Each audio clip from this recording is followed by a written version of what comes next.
There you are. You made it. Glad to have you on the show, Jeff. Why don't you introduce yourself real quick and kind of let everybody know what site you're from. For those that don't know you, what you do, and then we'll go from there. Yeah, Jeff Haverlack. I'm one of the owners of Dynasty League Football. We've been doing Dynasty football since 2006. In fact, you just had Walter on, and I've used Walter for probably not long after he started the site, probably back in the year 2000 or so. So I'm one of the four primary owners of DLF, and back in 2006, we decided we needed to do Dynasty because nobody else was really doing it back then, at least not how we thought it needed to be done. Well, you guys definitely have a Dynasty product that stands above a lot of other ones. We take pride in Dynasty content too, so I think we share that passion, and it's awesome to see a site have Dynasty content like you guys. Can you explain a little bit more about the beginnings of Dynasty League Football and how it all came about?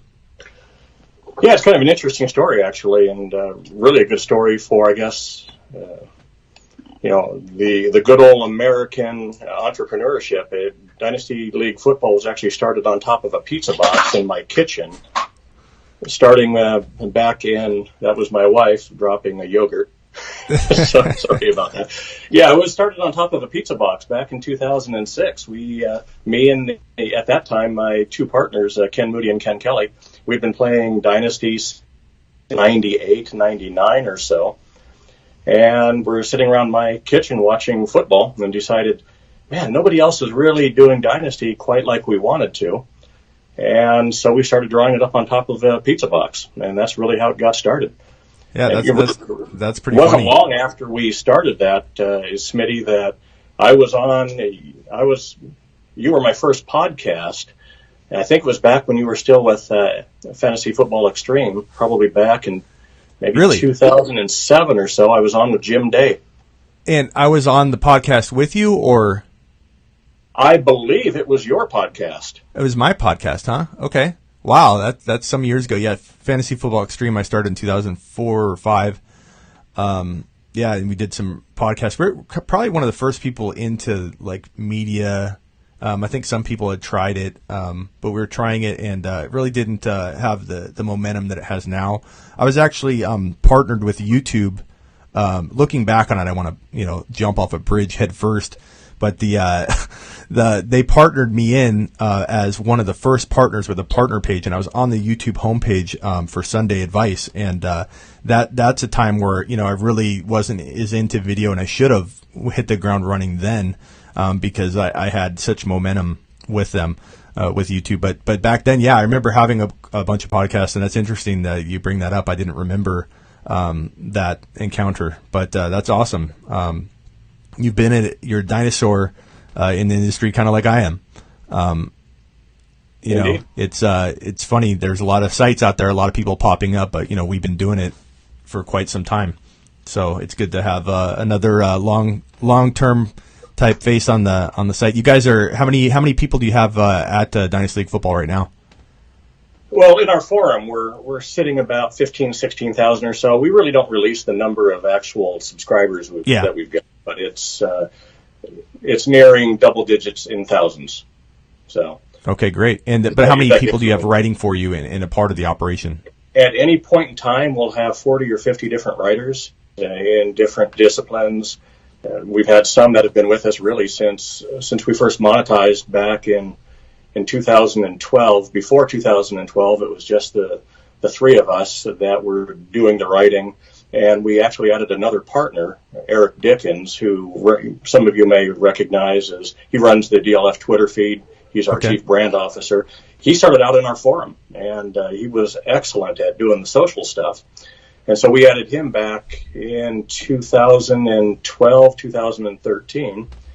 But, at any point in time, we've got 40 or 50 writers writing for us across all different disciplines, Devi, Dynasty.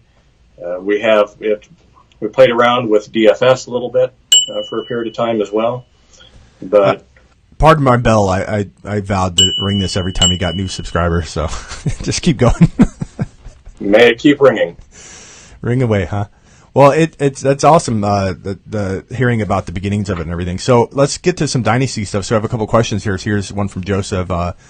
Keep 3: Gurley, Michael Thomas, Keenan Allen, Keyshawn Johnson, Aaron Jones, Chris Carson, Zach Ertz, Geis, 10 team point per reception. I know you're predicting your predictions on Gurley and Allen. So you'd be trying to trade. Okay, so I predicted bust and concern for Gurley. Doesn't mean I wouldn't keep him and then try and trade him, but to me, the keepers in this are pretty clear cut for me.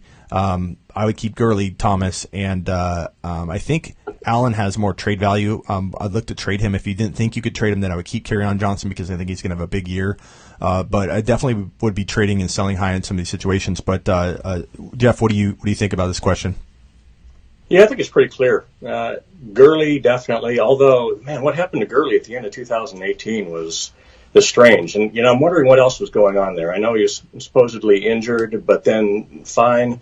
But his usage in the playoffs was baffling to me. So I don't know what's going on there, but you've got to keep Gurley. And the third was Keenan Allen. Who was just after Keenan Allen? Do you see it on the screen, or do you not? Actually, you don't have the live up. Keyshawn Johnson. Keyshawn Johnson or Keenan Allen. He had Aaron Jones as well, so if you like Aaron Jones. Yeah. I do like Keyshawn Johnson, but you can't keep him over Allen right now. I'm guessing this is PPR. This is a PPR, yeah. So my thinking there, Jeff, and it sounds like we're kind of on the same page, or you're at least thinking this in a small way at least, but I've beat a dead horse, so I'm not going to go over the details over and over. But Todd Gurley for me is one of the biggest busts for 2019. I've been saying it for months. I've been saying it since really before the Super Bowl, but hammering it home since the Super Bowl that he did not look the same. He does not look healthy. He doesn't pass the eye test. The last time we've seen him play badly, and his team not believing him and look like he's hurt. He says he's not hurt. Now there's rumors kind of floating around right now that there could be an injury. Regardless, I am staying away from him at all costs given his ADP because there are much safer players around him. And if I can trade him for a player, even a spot or two below his value, I'm doing it. So in this case, I would say keep Gurley for sure, but then trade him. It sounds like you're concerned about Gurley, but are you thinking similar things, or are you thinking that it's one of those things that a lot of people tell me, oh, he'll heal up and be fine? To me, he's hit a wall. Yeah, I wouldn't go that far, Smitty, as far as hitting the wall. We're going to know more, I think, in the beginning of 2019. I don't think I'm going to do anything crazy by getting rid of Gurley or not taking him in trade if I can get good value for him. He's still my RB2 in Dynasty. I just recently moved Barkley ahead of him just because, primarily because of those quads on Barkley and his dynamic. He's too good not to have number one, especially with his use. If we had seen Gurley used heavily into the playoffs and to see him keep that same production, would have been fine keeping Gurley on top. But going into the end of the year, as I said, there's just a little bit of risk there. It's starting to concern me, but still clearly he's my RB2 without question. Yeah. A lot of people feel that way. I do not. But differing opinions, as I say, makes this thing fun, and I respect all opinions, and nobody can get anything right all the time. So it's crazy to think that, someone could be critical of somebody if they're wrong about certain things. But I do know that I take the most heat from my Todd Gurley predictions. But for me, he's not passing the eye test, and there have been running backs bigger names than him, or at least as big, that have declined after, like Larry Johnson 2 years, Sean Alexander 5, Priest Holmes 5, even though he did play more years because he didn't get his chance in Kansas City until later. But definitely, I think the usage is high.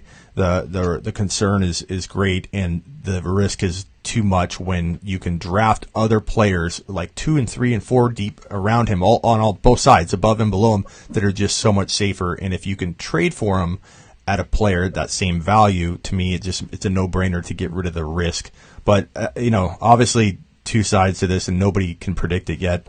We're just kind of making assumptions. But let me first just say to you, let me ask you, if you could give me one bust prediction that might shock a few people, and then give me one sleeper prediction, we can kind of go through a couple of questions after that, and I'll let you go. And I'm glad to have you on. But I think people love that kind of topic, especially from a dynasty perspective.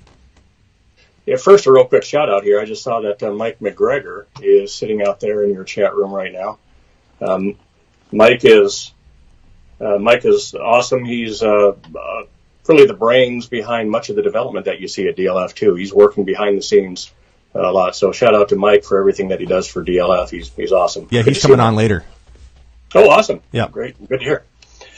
So really quickly, you had Walter on. So before we get to that, you had Walter on, and he was talking about a couple of the players that he had on his list. Just to give your listeners right now somebody that I'm really getting more and more intrigued with, the more that I watch tape, is Keyshawn Johnson out of Fresno State. I don't know if you've looked at him much, but he's got a little Moss ability to me. He's not the size of Moss, but man, if you take a look at his last 2 years, he's put up about 2,400 yards and a total of 16 touchdowns against some pretty good cornerbacks there in the Pac-12. So yeah, he's pretty solid receiver. Somebody to move up maybe into the third round, into the second round if you want to get a little cute there and stun some people. But watch some tape on this guy, and I'm going to be doing probably some introspective articles on him coming up here within the next couple of weeks or so. Really curious to see how the combine falls out and see how he runs. And also, Walter mentioned Darrel Henderson. He reminds me a lot of D'Angelo Williams at Memphis. In fact, his last year looked a lot like D'Angelo Williams' junior year at Memphis. Putting up almost 2,000 yards, 22 touchdowns. The guy's incredible and has an amazing lower base, good patience, and burst. Concerned a little bit about his long speed, but if you take a look at some of the running backs recently at the Combine, I don't think there's that much to be concerned with. If he goes to the right spot, I think he's going to be an amazing talent. I do like Henderson a lot. We have a question here. What about Derrick Henry, buy or sell? What are your thoughts on him for the future? I was big on Henry, which is strange because I was really down on Henry until the beginning of last year, and I thought he had great runway to be a great pick in fantasy. In fact, I was in a couple of dispersal drafts, and I ended up with Henry because he was out there in the dispersal, and he laid a complete egg, obviously, until about the last 3 or 4 games of the year. But going into next year, I think the coaching staff has seen the light. I think the offensive scheme is good. So I think he's going to be fed, and he's going to be ridden hard, I think, into 2019. So I think he's going to be a little bit of a sexy pick. And you might have to, I haven't taken a look at his ADP recently, but you might have to overdraft him if you really want him, and I'd be a little concerned about overdrafting him. But if he falls beyond the ADP and you can get value on him, I think it's safe to pull the trigger on him. Yeah. That's good advice. I think Derrick Henry, I went on a Reddit forum topic like 2 weeks before he broke out and posted here's a rags to riches for 2019, the only running back left that is literally a rag at that point that has a rich potential to become, a top 5 running back. And I posted that and I got reamed for it. And then 2 weeks later, I ventured back, naively thinking that there'd be something positive to come of it. And it was like, oh yeah, you're 2 weeks off, 2 weeks late. And like, what an idiot, Reddit is not there to pump you up. But you mentioned it. Walter mentioned it as well. As soon as you're doing podcasts, as soon as you do rankings, as soon as you have a take, you're going to get reamed by at least a few individuals. You just have to develop thick skin. You do. It's too easy to parrot what everybody else says, though, and you've got to follow people that you trust, people that put in the work, and watch a lot of tape, watch the film, crunch the stats, and then you have to be comfortable with the work that you're doing, and then you have to make sure that you follow the right people as well. Yeah, definitely. I've been in since 2004, so like I said, I have a thick skin and been called worse things than I was called for that. But Connor has a question. Do you think Philip Lindsay will be able to produce again like he did last year? I'll give you my take real quick, and then we'll see what Jeff thinks. But I think that Lindsay, his value is going to be kind of interesting because if he seems to be doubted by about as many people that love him right now, according to a lot of the comments I see in some of the forum topics and stuff. So I think his ADP will be reasonable. And I think he has the chance to be a really good running back too, and I think that's where you can draft him. So you don't have to overdraft him, and I think that there's not too much risk built into his ADP. But what are your thoughts on Connor? Or on Connor's question, Philip Lindsay. On Lindsay. Lindsay was a complete surprise. And in Dynasty, of course, if you were able to get him off the waiver wire, or I suppose if you threw some free agent bidding dollars at him, you got a real steal. In PPR systems and PPR formats, I think he's going to be solid again. I'm not high on Freeman, and I'm up here in the Pacific Northwest. I've watched a lot of Freeman, and coming out of his injuries and going into that last year, it looked like he was running in mud to me. I didn't think he projected well, especially in the Broncos scheme. So the situation was ripe for Lindsay to take advantage of it, and I think he did a great job of doing just that. But I think you have to be in PPR systems to get his formats to be to get his true value. But yeah, I'm still high on Lindsay. That's good.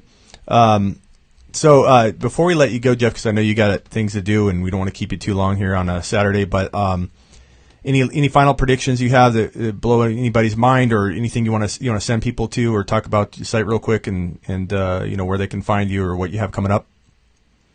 Yeah, not really. I think people know DLF pretty well and what we do. We've got 40 or 50 of the best and brightest here in the format. So, as far as predictions go, I mean, there's a lot of great sleepers out there. I was selling Antonio Brown into some of the things that I saw going on into late last year, and now I'm glad I did. I don't have him in any formats. I'm not high on this draft at all. I would be selling all draft picks in the top 5 or 6 this year and looking to be acquiring known production. I think that's a solid move. That I'm not excited about this draft class. In fact, if you've got picks after 1.08 into the second round, I think that's a great place to be. So I've been selling my 1.02s, 1.03s, all the way up to about 1.06, acquiring later draft picks or getting known quantities and production. Chris Godwin in Tampa Bay, I think, is primed for a great year. Keyshawn Johnson, I think, is also going to be primed for a good year. So, yeah, I think Keyshawn's got a lot of upside. Basically, it comes down to just the weakness of the draft class. I'm not excited about this draft class. Every year, heading into the draft, you see people acquiring picks, and those values of those picks really rising.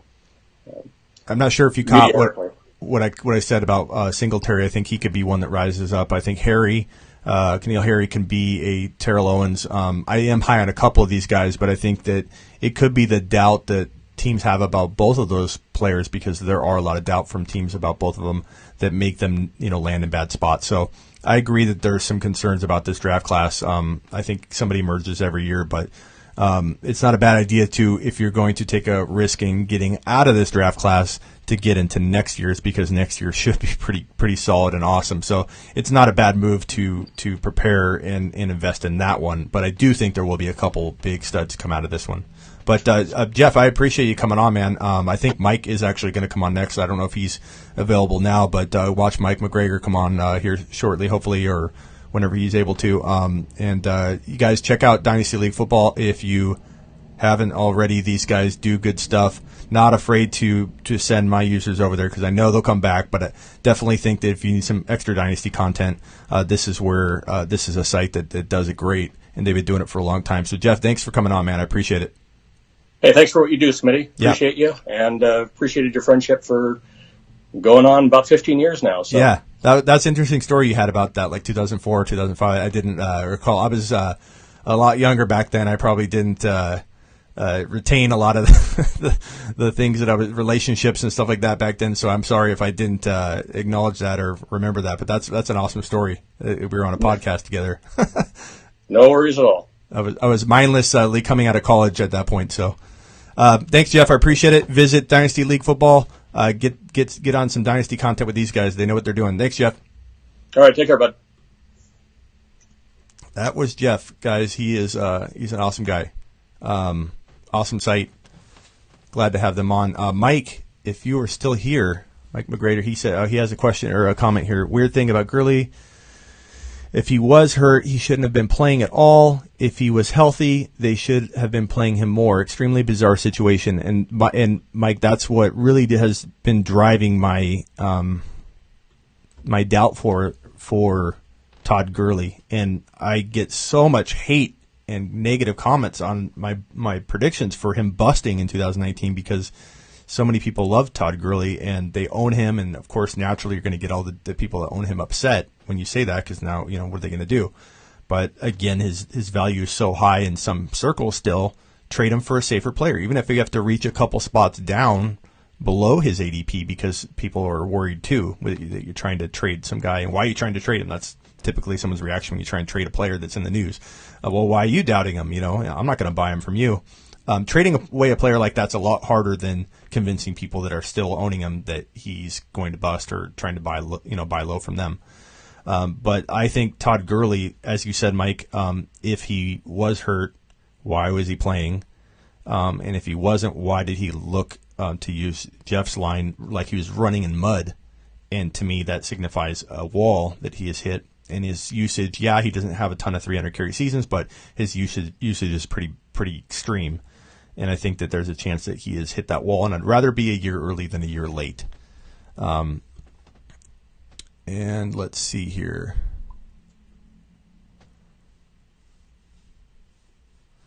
Let's see if we can get Mike on the phone here soon. Mike, are you still there? Mike McGregor? We'll see if he's coming up next. So great 2 guests so far. I'm super pumped we got things ironed out with the live streaming. I had all this set up, and then when it went live, it had an issue for whatever reason. I restarted it, and everything looked good. And so I launched it, and we're back, and I've got my setup. We are, got all the camera angles. We got all the graphics. We have a giveaway, which I haven't reset a timer. Let's reset the timer now, and let's give away a 2019 Sleeper U subscription. And I will announce, I guess, I'll just kind of wing this here. I'll say 2:45. So in 58 minutes, we'll be giving away a 2019 Sleeper U subscription. Let me find that there. That is what we're giving away. And we'll say the best comment again of the hour. So the best comment.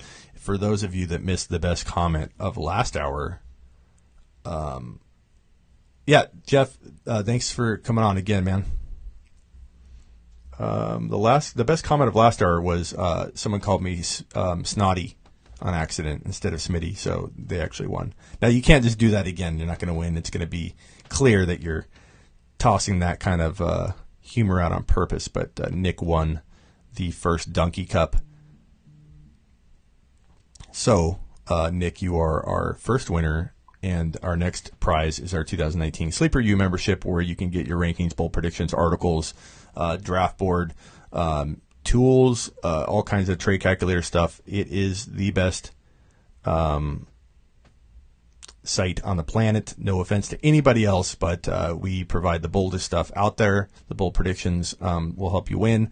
Last year, if you aren't familiar with our bold predictions from last year, the first written prediction at all was early in the season, actually right before the new season started, and it was that Patrick Mahomes would be a top 5 fantasy QB.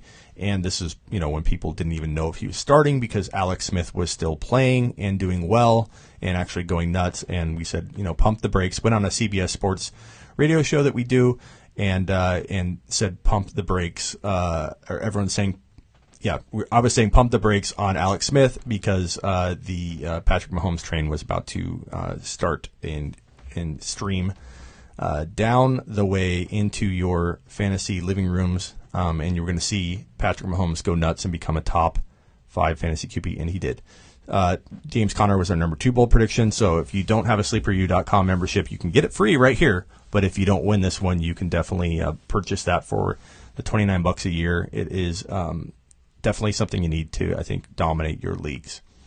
I'm going to wait on Mike a little bit more. I don't know that Mike is going to make it right now. He was in the chat, but I was going to see if you want to come on live. Anybody else have any comments or topics or anything they want to go over right now for the 2019 season? Dynasty talk? Anything else? We got another Donkey Cup that'll be coming up soon that we'll be giving away. We have 3 more of those. We have a set of Bluetooth headphones we're giving away. We have some other prizes. And if we meet the goal, I'll be giving away some lifetime Sleeper U memberships. So we've got Bluetooth headphones here. We'll be giving away some Amazon gift cards. Maybe we'll do that one next. And Jeff says he will give away a DFL annual subscription to a viewer of choice. So we'll do that at some point as well. So thanks, Jeff, for throwing that into the mix. Okay, so we've talked about James Conner. We've talked about Le'Veon Bell. We've talked about Juju Smith-Schuster. We've talked about the rookies. We've had a bunch of awesome guests on the show. And Jay Smith, no, you can't win any cups. You are not allowed. This right here is what he's talking about. This amazing beauty. Whoa, wrong camera. This amazing beauty. Put your milk, your coffee. I don't know if you like to dunk coffee and crackers. I put pens in mine on my desk. I have one on my desk, one in the cupboard. Donkey Cups. Very, very glad to have the Donkey Cup to give away and appreciative of those cups that were given to us by donkeycup.com. Okay,